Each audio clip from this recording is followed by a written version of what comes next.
Welcome, everyone. Welcome to another episode of How the Ball Bounces. Welcome to another episode of How the Ball Bounces. We got a great broadcast lineup for you this evening.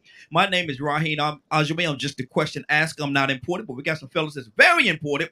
And we got the phone lines are open 508-924-3521. 508-924-3521. You can actually give us a call and be a part of this conversation. This is How the Ball Bounces. We talk everything sports. We talk everything sports. Now, I don't know nothing about no sports. I'm going to go ahead and tell you, I don't know nothing about no sports. If you call in and you ask me something, I don't know. That's why I got backup. I'm like the Chihuahua, and I run around like a Chihuahua, but I got the Rottweilers and the Pit Bulls right here. So you ain't going to mess with me. I can tell you that. You ain't going to mess with me. But I listen. got you, bro. I got you, bro. I already know. I already know. But listen, we're gonna go and let y'all introduce yourselves, man. And the phone lines again are open. If anybody that's listening want to be a part of the conversation, you can definitely give us a call. 508-924-3521. 908. I forgot them for a second. Lord, look at here. Todd. Hey, brother, how you doing? What's going? I got two Tods in here. I got two. I'm gonna call my brother Woods, and I'm gonna call you Chris. How about that? All right, Both of y'all got Todd in your name. All right. all right. So, Man, Todd. that must be a special guy. That's all right. And neither one of y'all don't know. And neither one of y'all don't know nothing about no sports. I'm gonna go ahead and tell you right now. Rico, hey, good evening, sir. Let's go to Chris. Chris, introduce yourself, brother. Tell everybody where you're hailing from. Hey, man, I'm Christopher Todd, man. I'm out here in Lawrenceville, Georgia, man. I'm originally from Greenville, South Carolina. This is right up my alley. Getting with some guys, talking about some sports, getting on the lake, casting them rods and catching some fish and talking trash and laughing with my brothers and them. You know, that's what I do. That's my thing. Exactly. So that's what I do. Now, Rico, I'm gonna tell you something, Rico. The fish that I caught the other day, he saw him face to face. He saw the fish face to face. What is some monsters, brother? Hey, very nice slabs. Hey, well bigger than average. Well bigger than average. So that was he had a nice little stack with him. Had a nice little stack with him. So I can't wait to get him out there to change, to get me something. You know how that goes. Hey, that's how we do it. That's how we do it. Woods, tell everybody who you are, brother, and where you're hailing What's from. good with you, bro? Hey, doing good. Doing real Hey, good. my name is Todd Woods. Glad to chop it up with you, brothers. I'm from Greensboro, North Carolina. Yes, sir. Yes, And sir. when I when I came to Georgia to see my brother, he ain't catch no fish. See, all of a sudden, see, you know what? He been practicing. He been practicing. Hey, look here. Oh, But okay. Rico, I'm gonna tell you something. Just so you know, that's my brother, man. That's my brother right there. That's Okay, Todd. that was up. Yeah, but look, he Oh, taller that's than me. what's I'm up. taller, but he my baby brother though. Next to the baby, I got little brothers young. Little wing. Oh yeah. Yeah. But listen, let's go to our Rico. Tell everybody where you are, man, and what's your name and where you hailing from. Man, I'm Rico Jackson, and I'm hailing from Anniston, Alabama. Good deal. Good deal.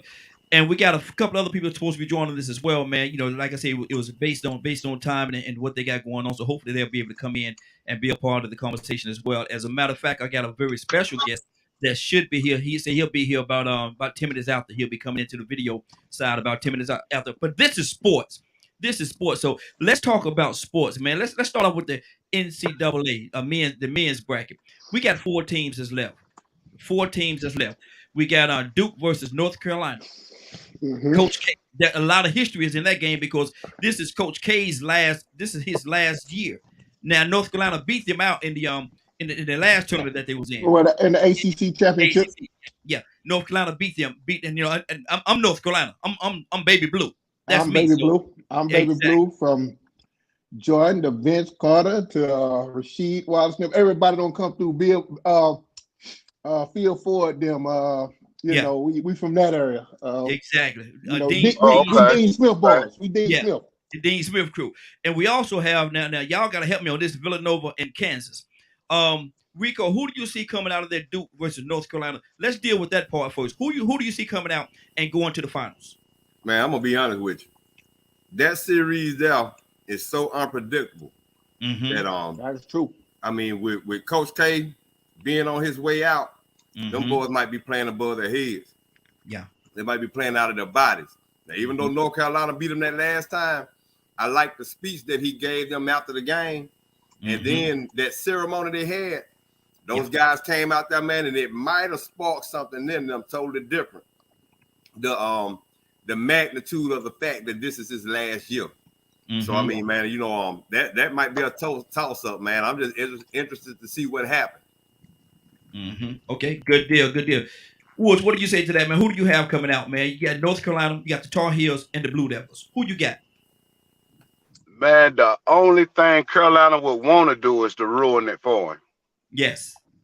Beat him on his home court, his last game, and then put him out the finals too. That's what they live for. You know what I mean? And then I don't think they got nobody down there to mess with that Baycocks, man. This dude get 20 rebounds a game. Yeah. You know? So a lot. And then you got Love shooting them down trays, man. It's gonna be rough on them. Yeah. It's gonna be a tough game. It's gonna be tough. Who is really Dukes? Who is their go-to guy? He's got a funny name, Pagonian or something like that. I can't pronounce it well. God. Well, but you know they're Duke, so you know they always got 4- and 5-star recruits. So these guys, you know, the freshmen and sophomores down there. Yeah, all of them babies, man. Yeah, they freshmen and sophomores down there. So and the thing about that is, you know, and from when we growed up and how like say we're Tar Heels.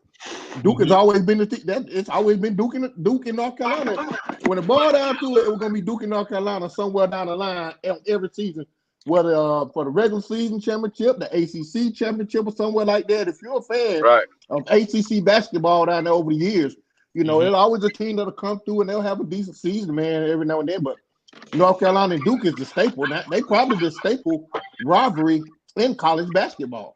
Oh, absolutely. And probably got more pros in basketball. Well, I guess, you know, some teams like Kansas, because they put out something every year. But if you deep down there, you know Tar Heels and Duke are gonna put some quality players out every year. Oh yeah, that's a fact. Yeah, absolutely. Let's go to this gentleman right here, Mr. Terry Dozier. Right. Terry, good evening, sir. How you doing today?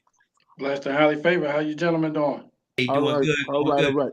Now, Terry will be able to vouch now.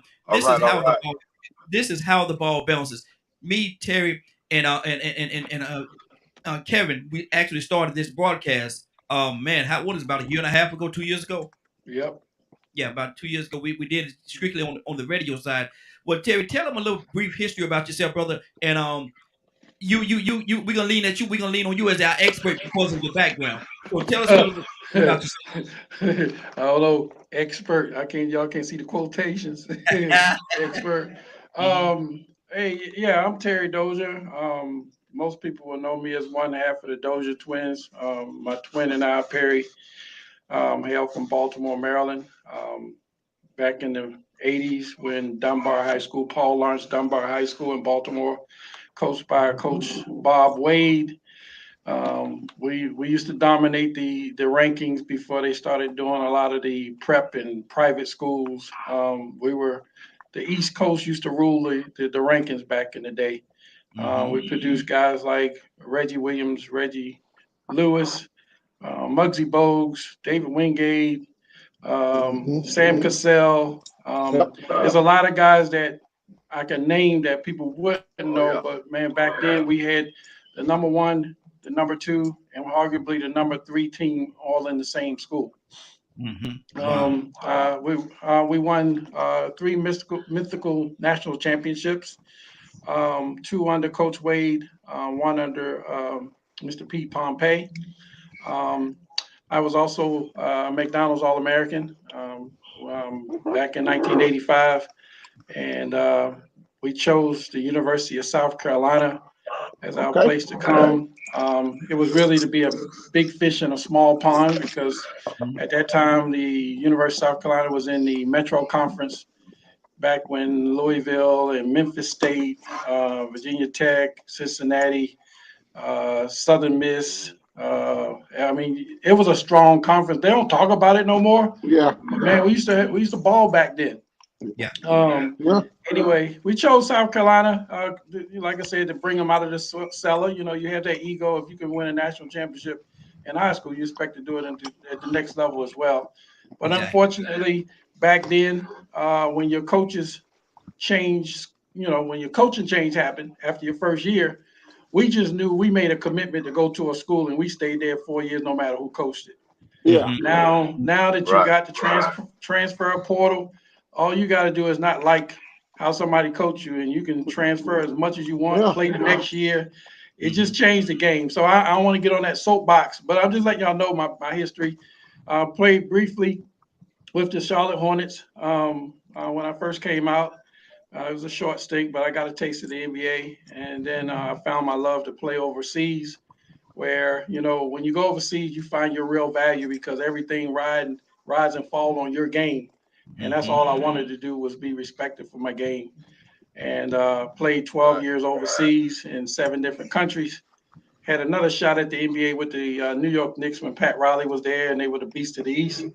But by that time, my game was pretty much overseas, and retired in 2001 when I made a decision not to be like my father and be where my children knew who their daddy was. So the career had to be put on a stop so I could be the father of my children, and I don't have any regrets of it. That's beautiful, man. That's absolutely beautiful. Yes, sir. Good so deal. I can go on and on about what I've done, man, but we'll talk about that as we get along. I know we ain't come on to talk about all those other things I've done, but hey, man, that's what we want to talk. Everything is part of it. Yes, sir. Y'all can tell. I mean, you can see I'm a sheriff deputy. It's my 4th year as a school resource officer here at Blythewood High School. Sheriff Lott saw something in me that I didn't see in myself because I didn't aspire to be a police officer. And 4 years ago, when I decided to tell him yes, it was probably the worst time to join the police department because y'all know what was going on in our country. Yes, Black Lives Matter and all the civil unrest we had with law enforcement with the people of color. But y'all know, if you're a person of faith, God going to tell you to do something that makes absolutely no sense for you to be in a purpose place. And I can tell y'all without a hesitation, and this will be the drop the mic moment, I've done a lot of things in my life, but I can't think of a better thing to do with my life than to be law enforcement officer in this day and time. It's the best job I ever had because of the impact that you can have. Exactly. And so I can't think of anything else I want to do or should be doing besides being a police officer, particularly a police officer in the schools where our most valuable assets are. Exactly. Now, let me ask you this question real quick. I'm getting a background noise. I'm getting a background from somebody's line. I don't know who line it is. Everybody mute your line. I'm getting a real bad background noise.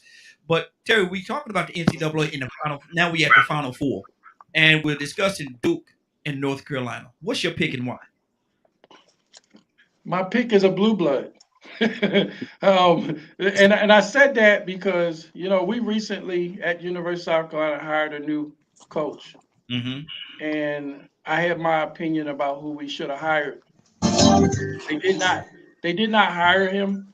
I'm not against who they hired. I have nothing against who they hired. I just have a problem with who they did not hire. Okay. And this is to answer your question. The Blue Bloods are who they are because of what they do. I heard some of you guys talking about the history of these two schools and the longevity of their success. Even when they had down years, it wasn't very long. But one thing you could consistently see is that on their bench in the coaching ranks, they have former players there. Yeah. They look after their own, whether they stay in the coaching ranks or they're on television as commentators or whatever it is. They take care of their players long after they're finished playing at the collegiate level, which that's something that I hope and pray that if anybody want to learn what success they have is how you take care of your players once they're done there. So who wins the game? I can tell you, I'm always going to put my money on Coach K because he's a proven commodity.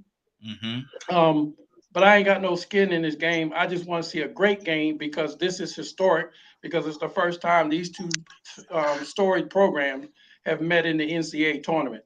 And I didn't realize that until they started telling me. I thought they've seen each other before, but for the first time for the rivalry in college basketball to take place on the grandest stage, and that is the Final Four, everybody should be tuned in. This is going to be awesome. Oh yeah. Rico, how pleasing would it be? I'm trying to figure out what background noise coming from. I think that's coming from you, Chris. I think that's coming from your line. I got you muted though. Don't worry about it. How pleasing would it be for Coach K? We talked about how it would be if he were to lose. How devastating it would be to lose to North Carolina in a situation like this. But how much would it mean to him, you think, to beat North Carolina and to go on to the finals after leaving North Carolina behind?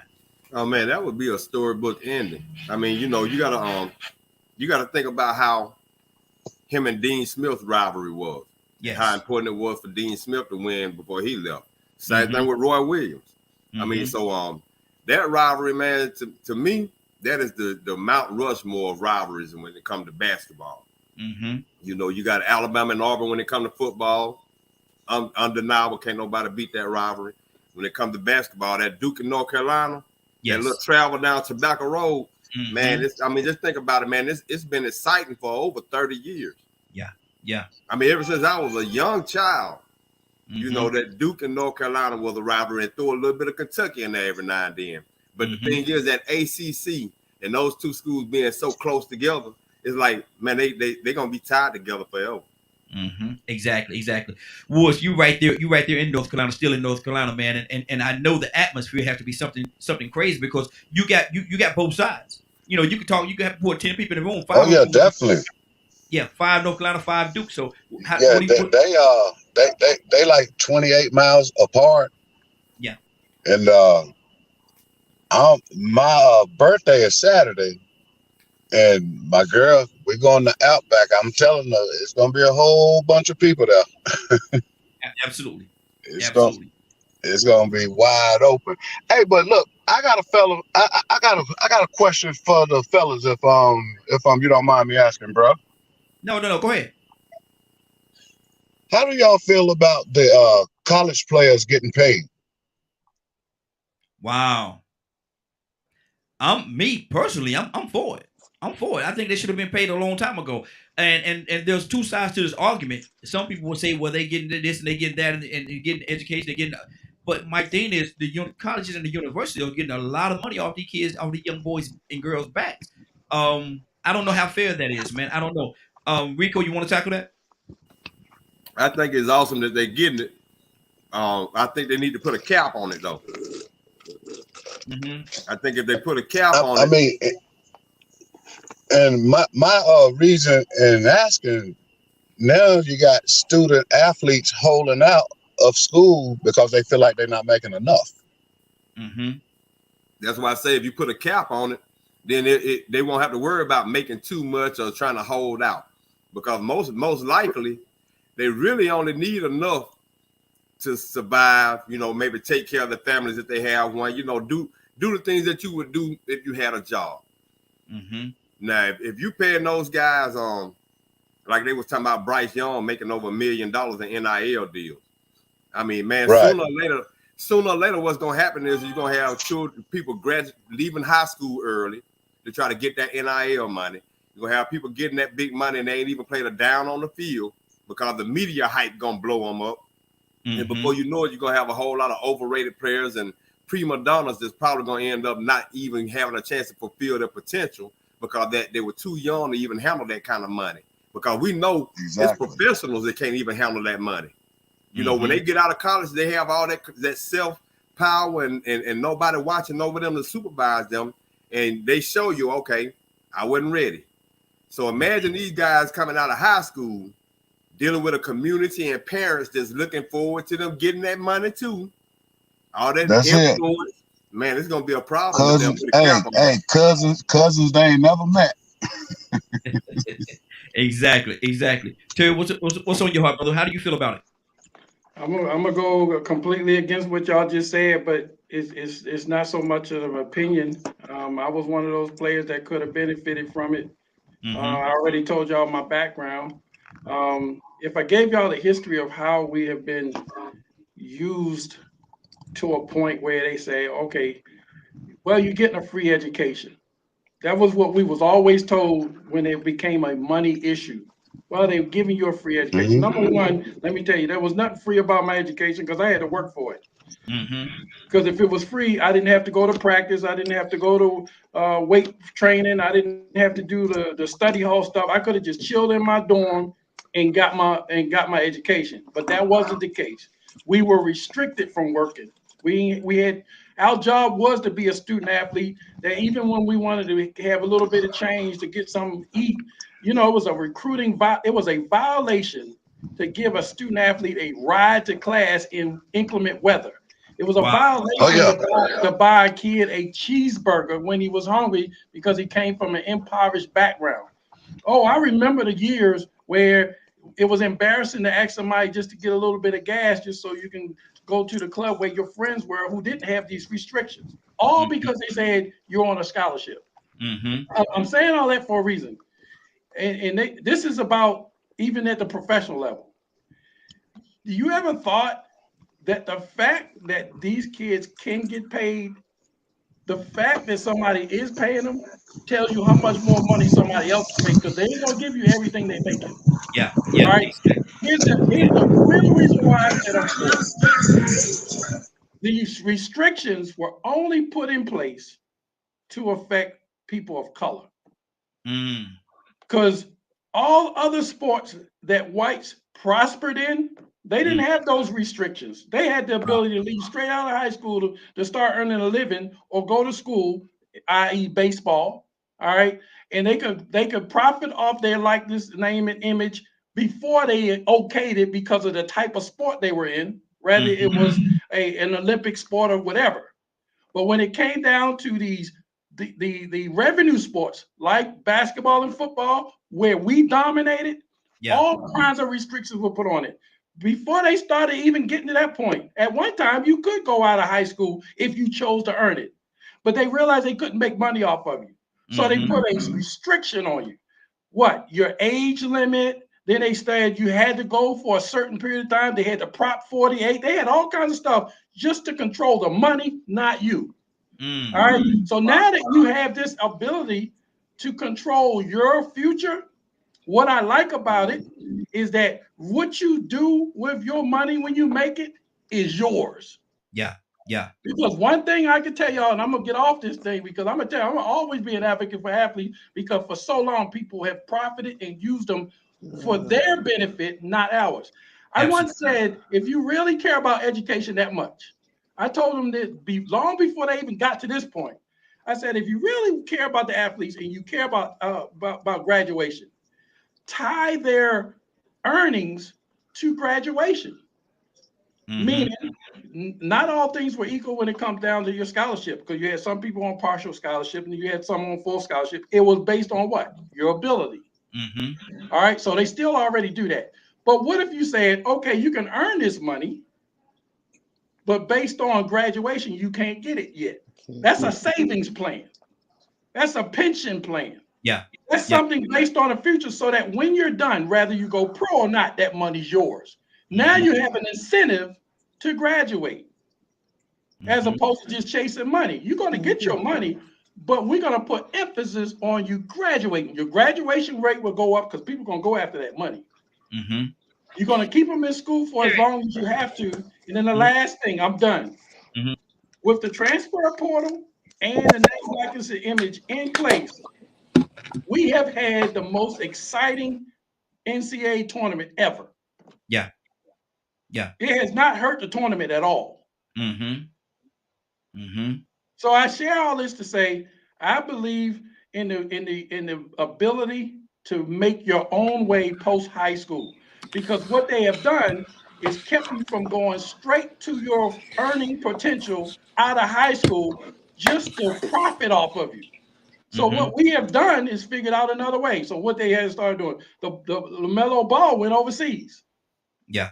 Another guy went to another pro league because they're saying, I would rather start earning my living before you start utilizing me for your own profit. And guess what? LaMelo Ball still got what he was going to get regardless if he went to college or not. Exactly. That's good. So I just want to share that point to say, listen, guys, I understand what perspective you're coming, but let me tell you, everybody ain't made for college. Mm-hmm. Yeah, that's good. That's good.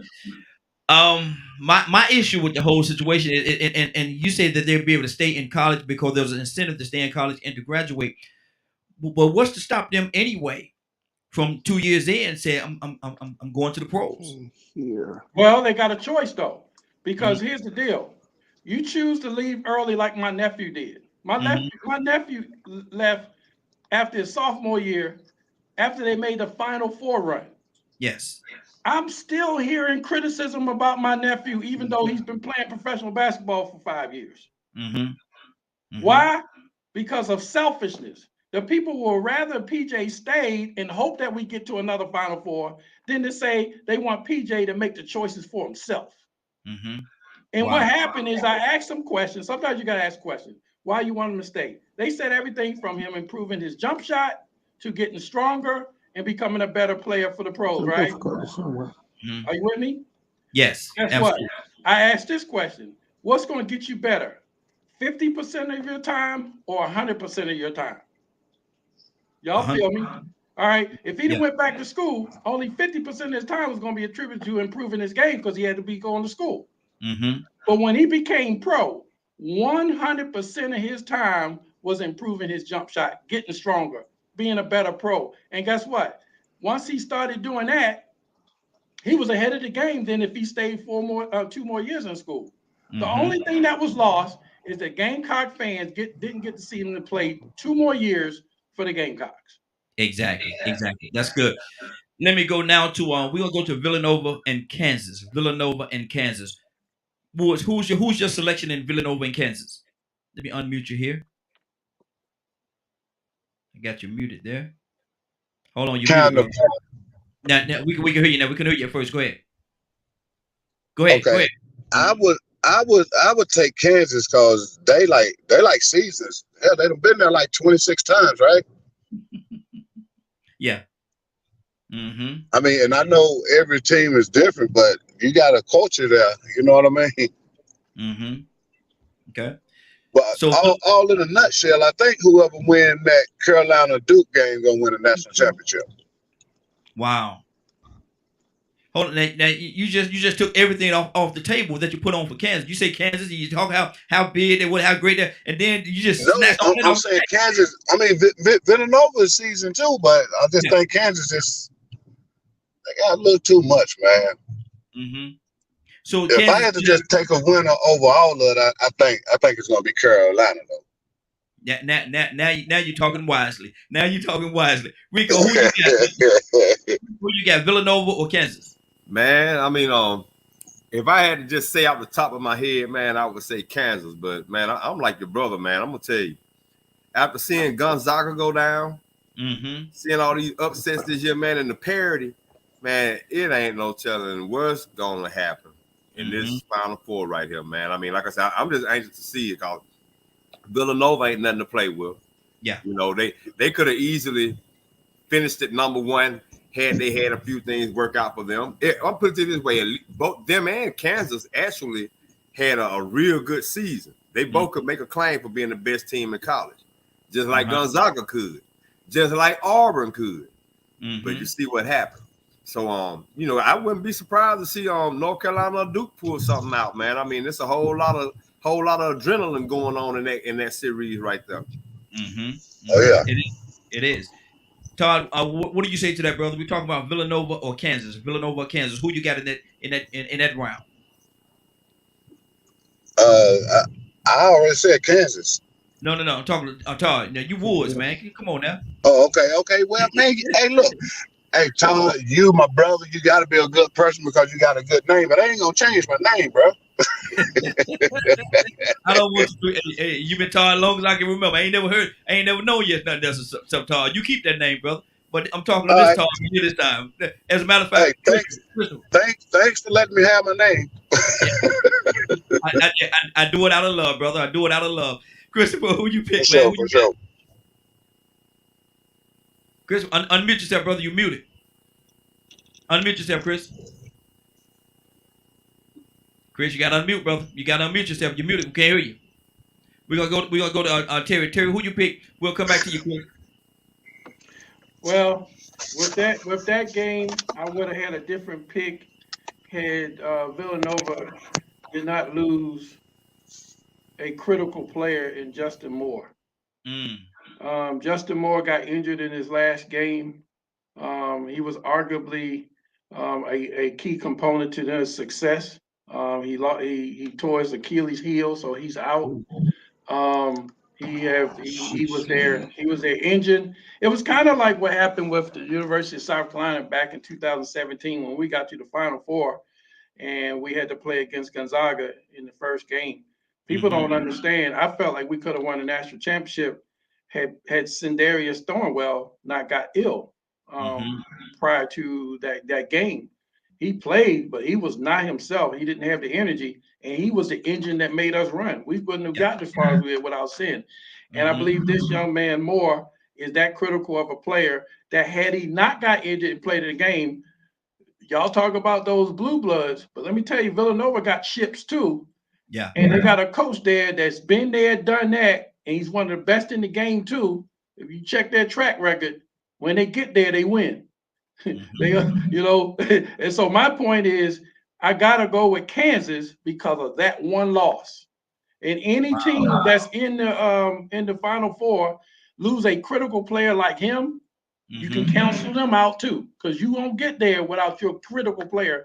And so that's the only reason I'm picking Kansas. Not that Kansas is any slouch, but all four are capable of winning if they're at full strength. That's good. But that cancels out Villanova right there. Okay. Let's go to the NFL. Let's talk a little bit about the NFL. And my first thing, I got to come out the box, man. Deshaun Watson, man, he signed with Cleveland.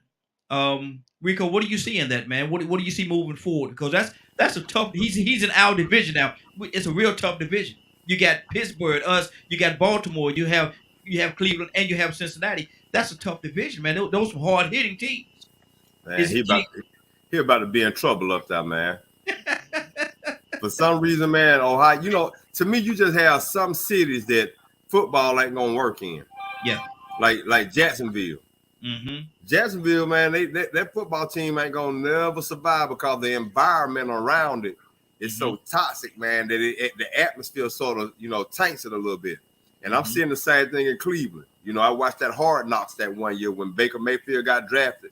Yeah. And I just saw the way everything operated, and I was like, man, something ain't right in that organization, and it might be in ownership. Most times that's where it boils down to. It boils down to the ownership. Look with the Redskins, or the Commanders. Ownership, they have a system or I'm gonna say, I guess atmosphere in place that's not conducive to winning. So I think Deshaun Watson going there, based on their past and then what he just went through in with the Texans. I don't know, man. I just don't know if that's going to be a good fit for him. I think one of the reasons why I think he went there, you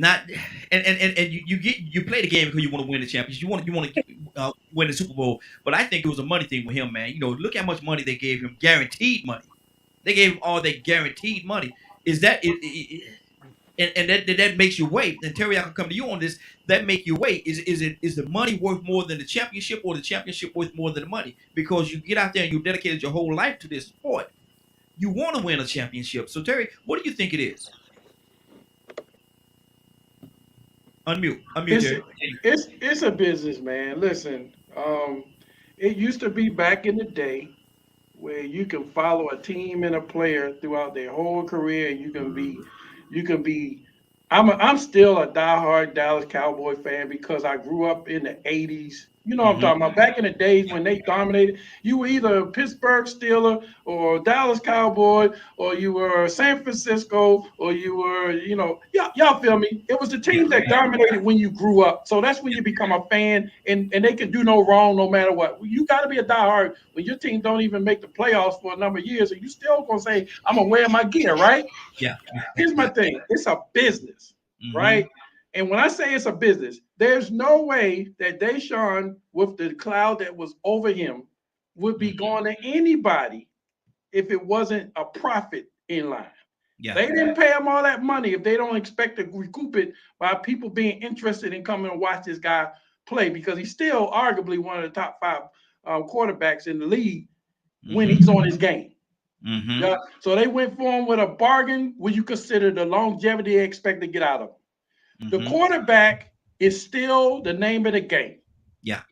All right. So what they're rolling the dice on is if he can handle the pressure that he had been through, and he still is healthy and can play at his best, we don't care what he got going on off the field as long as he bring us a ship.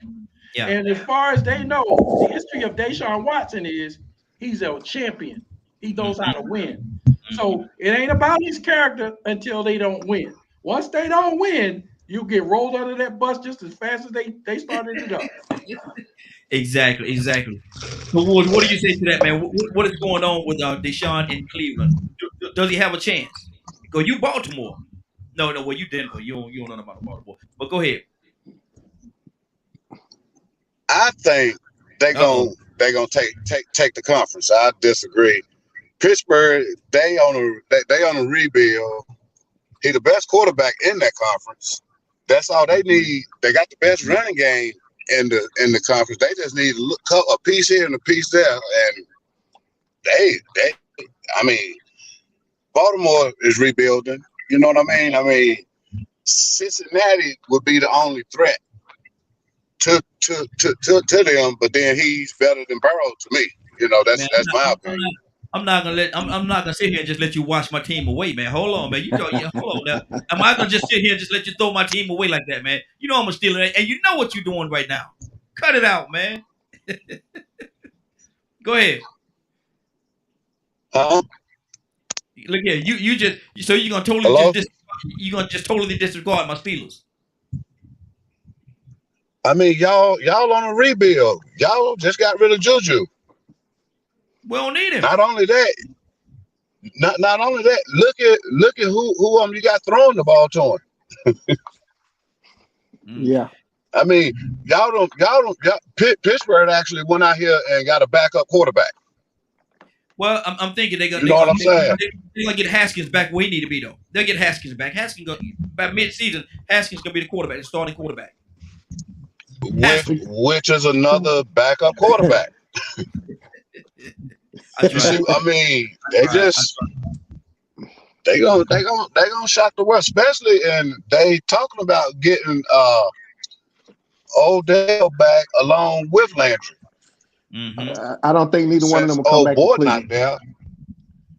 I don't think neither one of them will come back to Cleveland. You don't think so?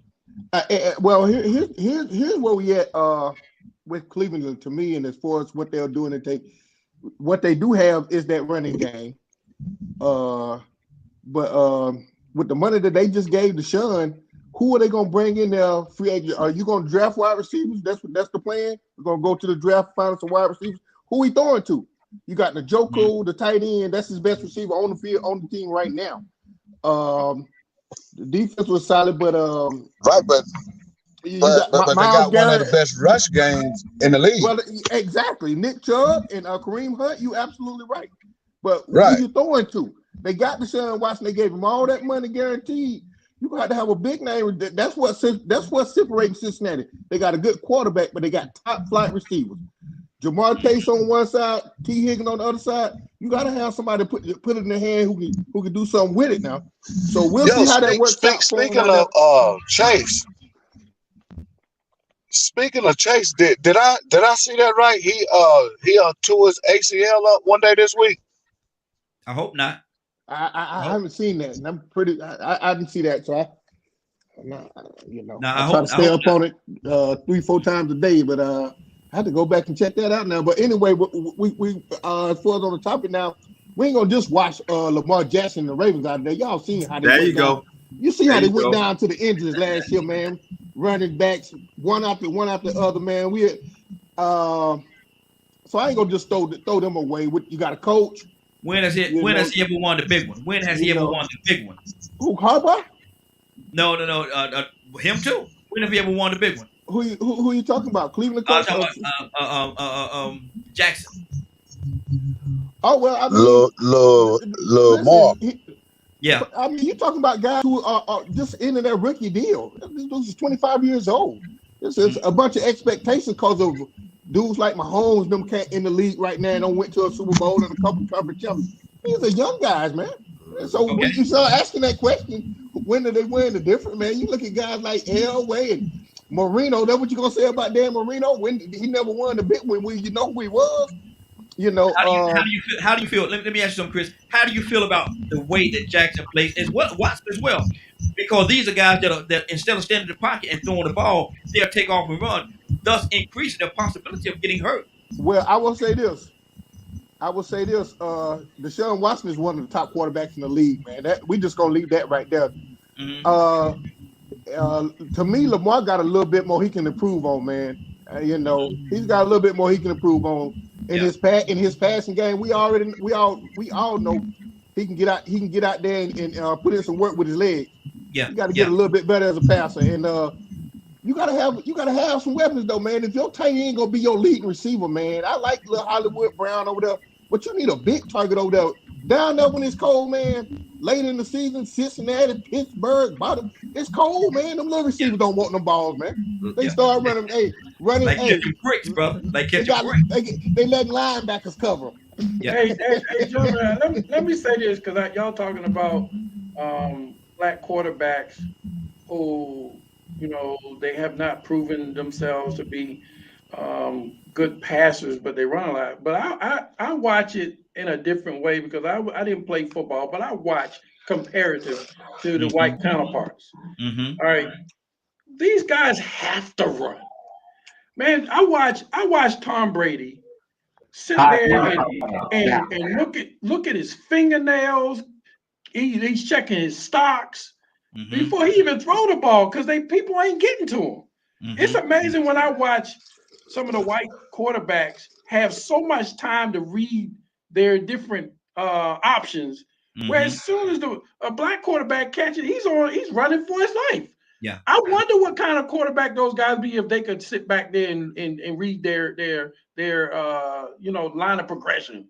But every time I watch a black quarterback, including the young guns of the day, they are running for their lives. They gotta run. Am I missing something, or is that the truth from what we seeing in today's future ball players in the quarterback room? I think that's the truth, and I'm gonna tell you something. I would have loved to have seen a quarterback. We're talking about black quarterbacks, and I love this guy, man. But Warren Moon, had he been today in this game today, where you can't even brush nobody, they call a penalty, man, he would have told some people up, man. He would have told because he was able to stay back there in the pocket and deliver that ball exactly where it needed to go. We got a caller. Caller, what's your name? Where you calling from? Caller, are you there? Ricky. Hey, what's going on, man? I was on mute. I'm sorry about that. No, you good. You good. Just coming from Social Circle, Georgia, right now on our way to Duluth. There you go. Hey, we're talking about quarterbacks right now, man. You know, this is how the ball bounces. We're talking about quarterbacks right now. What do you think? Deshaun Watson just signed with Cleveland. What kind of situation did he put himself in? Oh, sweepers! Hey, man, $230 million guaranteed. Never been done before. Salute to the brother. That's what I tell you. Salute to him. Get your money, man. Get your money. Is he gonna win a Super Bowl? Is he gonna win? Is he in a situation or position where he can win a Super Bowl? Now that's no different. That's a different topic. You asked me about it. Now you asked me what position he was in, and I told you get his money. Yeah. Well, I mean, I don't know. I mean, honestly, I mean, they have won the game, but they have a lot of dysfunctional players there as well, and a lot of those guys are now leaving or they're free agents. So it's kind of hard. We'll see. I tell you, you'll know by July when they start reporting the camp, who they bring in and things of that nature. But I mean, when it comes to the O-line, they say this is one of the top O-lines in the league. So, I mean, at least he's going somewhere where he has an established running game and O-line. Now it's all about the receivers and honestly how the defense is going to show up, because you got to think that defense was no show. Yeah. They had a lot of all-pro players on there, and they were supposed to be lights out, and they wasn't. So I can't really say. Wow. Rico, what do you say about that, man? Do you think he put himself now? True indeed, he's paid. I ain't gonna say gonna be paid. He's already paid. His money is good. His money is there. It's in the bank.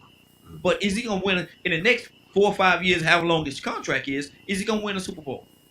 And that goes back to what I said earlier. I don't think they have the pieces in place to put the organization together. I think they're in a little disarray.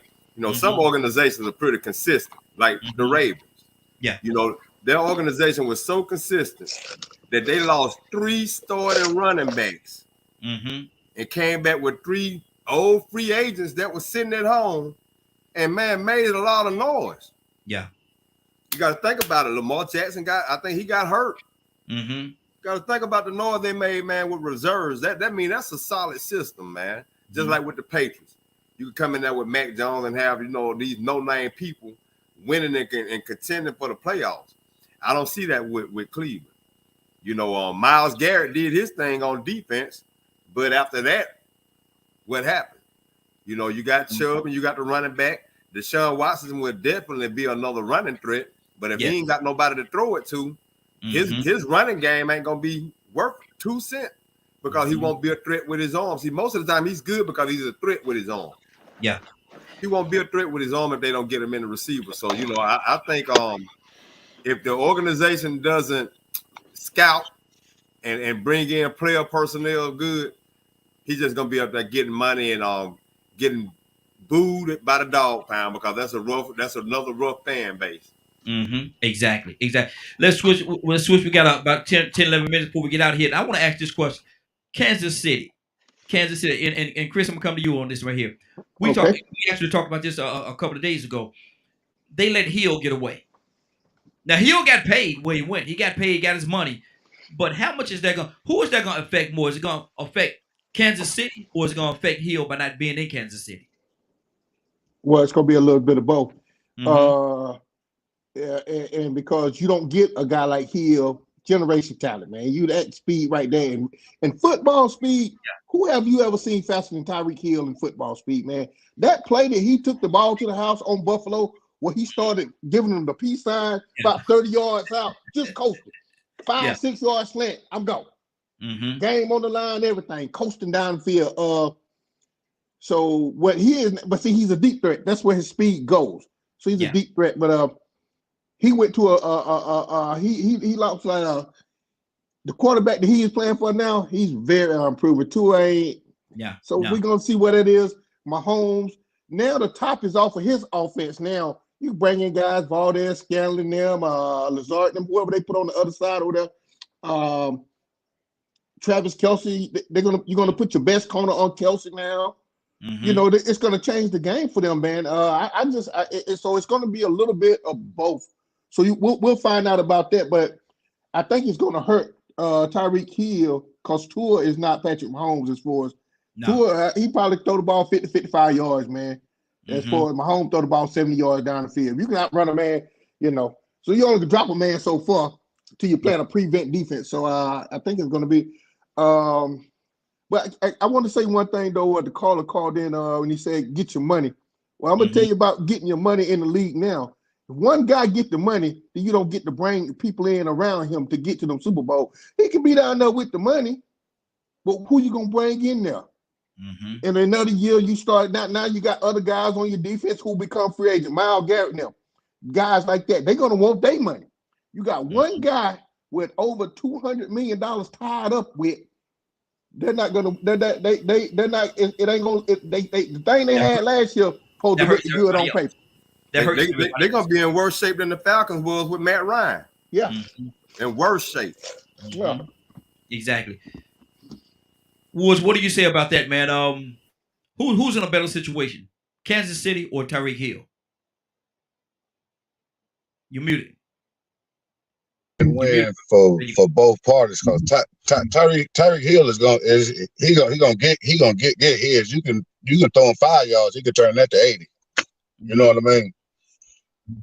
I mean, I feel like he's not a Super Bowl, but I promise you he's gonna be in the Pro Bowl next year. Okay. Rico, what do you say? Do y'all fellas agree with that?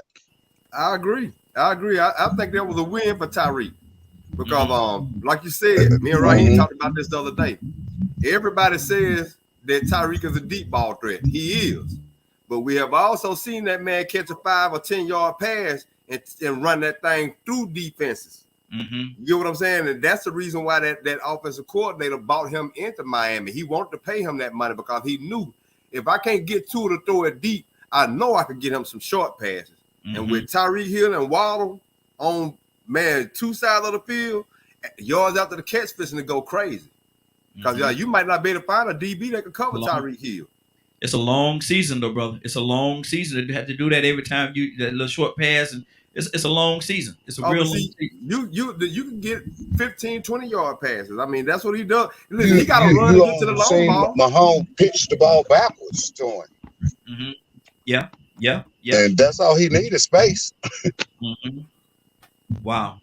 Terry, what do you say to that? Because, like I said, it's a long season, man. And there's some big boys out there. Get hard. Hey, listen, the AFC is going to be pretty tough. There's a lot of improvement in a lot of those teams that what Patrick Mahomes and them used to have their way with. They're going to have to earn it now. You know, they would. People have figured them out. You know, they know Patrick Mahomes. He's still one of the top quarterbacks. You still got Andy Reid, who is one of the top guys in there.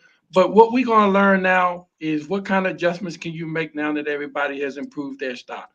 Right now, a lot of people got Buffalo finishing in the top of that division. They've lost to Kansas City the last couple of times, but they've improved so much.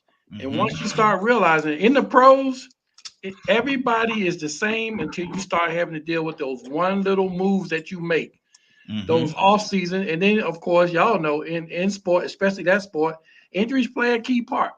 Yeah, you know, I still believe defense win championships, and Kansas City defense always a no-show. You know, they've always had to outscore people. Yeah. So when you start getting somebody that can put a little something to make it difficult on you and scheme for Patrick Mahomes' little thing, and then you can't stop nobody. We saw that last year.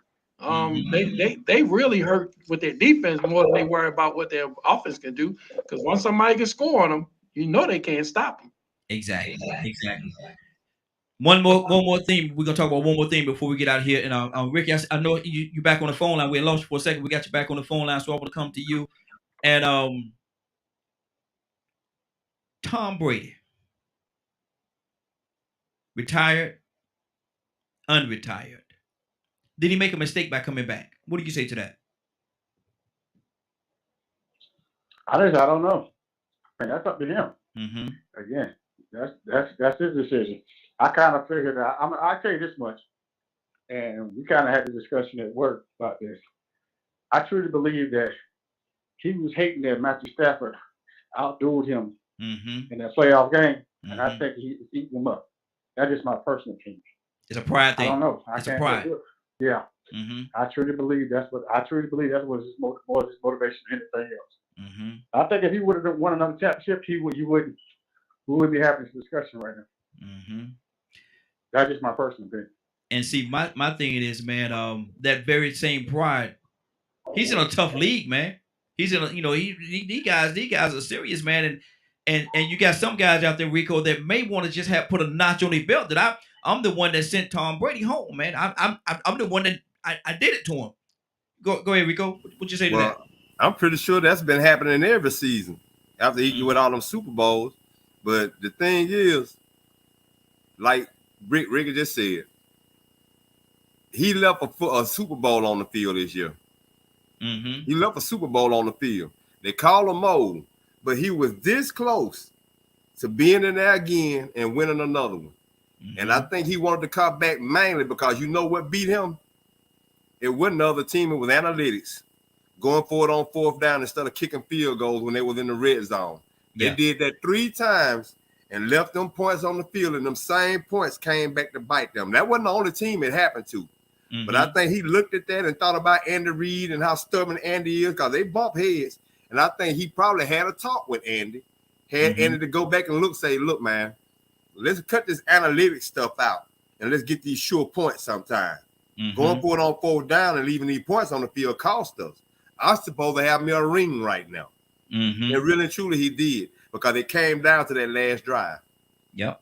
And that made the difference. Terry, what's on your heart, brother? One of the things that I have a great appreciation from playing at a high level is what true greatness is. Mm-hmm. It's always debatable, whether you're talking about basketball or football, or you're talking about boxing.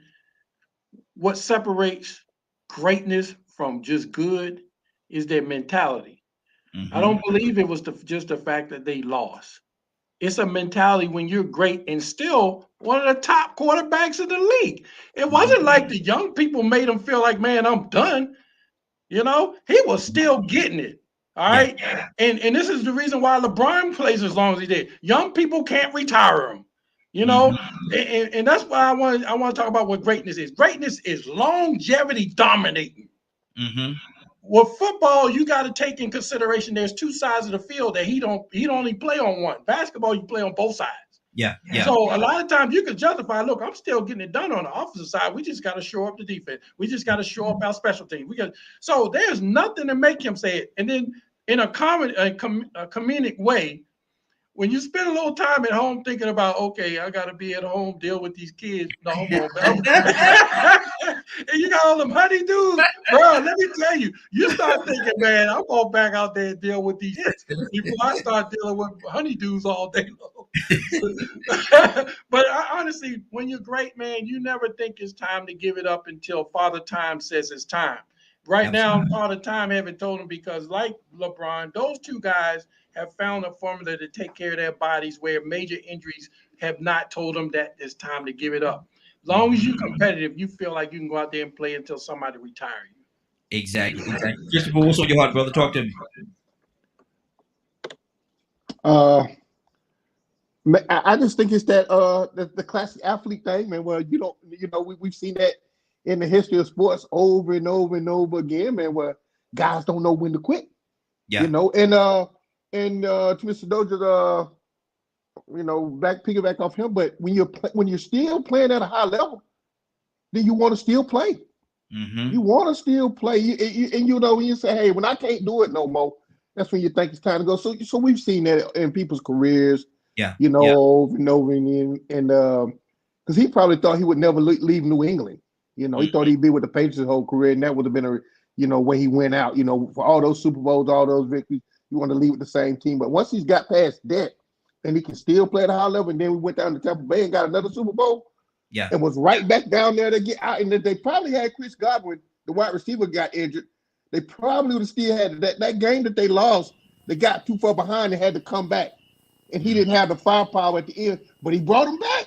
He needed one more possession, but imagine if Tyreek Hill would have hung around. Exactly. A couple of first downs or a touchdown or two would have been the difference. He was there. Yeah, exactly. Yeah. Todd, we're good to get out of here, man. We actually at the top of the hour right now, but I want to ask you this question, man. Would you want to see him? Because I know some greats, and Christopher just said this as well. I know some greats that stayed too long. Muhammad Ali. Too long. Yeah. Muhammad Ali, man. Muhammad Ali, he was a shell of himself, man. That last couple of fights he had, man. But he was in a situation he still thought he had it, and people telling him, give it up, man, let it go. But he couldn't do it. Do you want to see that same thing in Tom Brady? No, to me, it's only beautiful if you get to walk away with your mind and in good health and everything, where you can go sit on the porch with your grandkids and all that stuff. To me, that's good. I wouldn't want to see a man toe down, but that's every man's gonna have to find his time. When it's time to hang it up, you gotta hang it up. Yeah, exactly. Would you like you frozen, brother? Are you frozen up there? I think he frozen. Yeah, he frozen, man. Hey, we gotta remember something too. His 40 time has increased.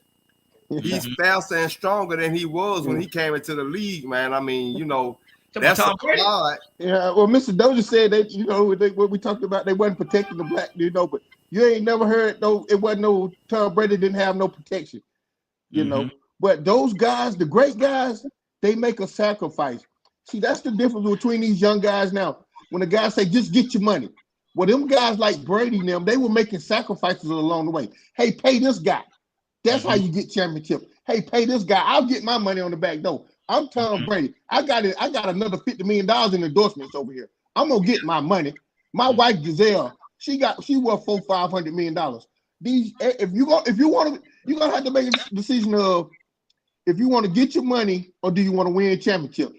Because this is the era of free agent. What the Rams just did, they just traded all those draft picks and everything else to get Stafford and OBJ and them down there. It was just to get the championship.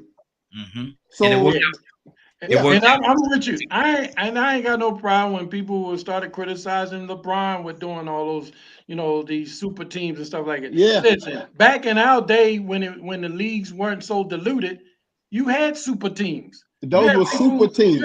You had people who were Hall of Famers coming off the bench. So it was super teams before they started creating it. But what happened when they started getting into this making money and they started expanding the league and started diluting the league, and so now you have to do super teams if you want to, because right now Charles Barkley cannot live down what they keep teasing him about, that he ain't got no ships. Yeah. Exactly. At the end of the day, when that time go by, you ain't got no ships. You ain't got nothing to say. Yeah, that's it, man. You talk about and you can name all those Hall of Famers who played in that Jordan era who didn't get no ring, man. Yeah. And listen, what he said was true. Don't if you look at the Knicks, the Pacers, Cleveland. Okay. Now we got to get out of here, brother. We say we're gonna be here 1 hour now. Okay, we'll talk about next time. You started wanting to shift gears, brother. We'll be here next week, brother. We'll be here next week. Hey, those were some super teams back then. Chris, we still talking. Chris, we gotta go, man. Chris, I didn't read. All right. We'll go, talk next Chris, week. Go. We'll talk next week. We're gonna be here next week, brother. We're gonna be here.